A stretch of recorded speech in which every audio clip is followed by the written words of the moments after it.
नमस्कार, मी विजयश्री दर्शन म्हात्रे. प्रभाग क्रमांक 30 मधून आम्ही 3 उमेदवार निवडणूक लढवत आहोत. माझ्यासोबत आहेत अर्जुनदादा पाटील, हे प्रभाग क्रमांक 30 ड मधून निवडणूक लढवत आहेत. तसेच माझ्यासोबत आहे संगीताताई अनिल म्हात्रे, ह्या प्रभाग क्रमांक 30 क मधून निवडणूक लढवत आहेत. तसेच आपल्यासोबत आपल्या पॅनलमधून बिनविरोध आलेल्या रवीनाताई माळी ह्या प्रभाग क्रमांक अ मधून बिनविरोध निवडून आलेल्या आहेत.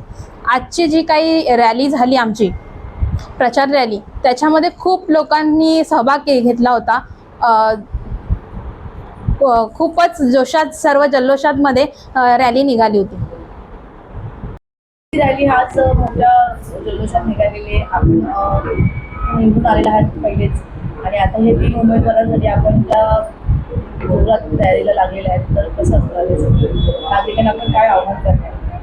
माननीय देशाचे पंतप्रधान नरेंद्र मोदीजी व महाराष्ट्र राज्याचे मुख्यमंत्री देवेंद्र फडणवीसजी आणि माननीय उपमुख्यमंत्री एकनाथजी शिंदे साहेब, तसेच भारतीय जनता पार्टीचे प्रदेशाध्यक्ष रवींद्रजी चव्हाण साहेब व खासदार डॉक्टर श्रीकांतजी शिंदे साहेब यांच्या नेतृत्वाने आज मी प्रभाग क्रमांक 30 अ मधून रवीना माळी मी बिनविरोध निवडून आले आहे.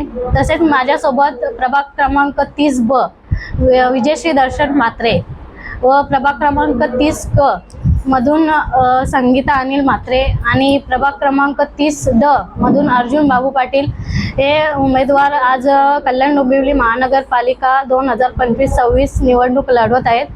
आणि आज त्यांची प्रचार रॅली होती. आज या प्रचार रॅलीला खूप नागरिकांनी प्रतिसाद दिला आहे आणि खूप मोठ्या प्रमाणात उपस्थित राहिले आहेत. आणि मी नागरिकांना एकच आवाहन करते की येत्या 15 जानेवारीला सर्व नागरिकांनी खाली उतरून आज या 3 उमेदवारांना निवडून द्यायचं आहे, हेच मी जनतेला आवाहन करते.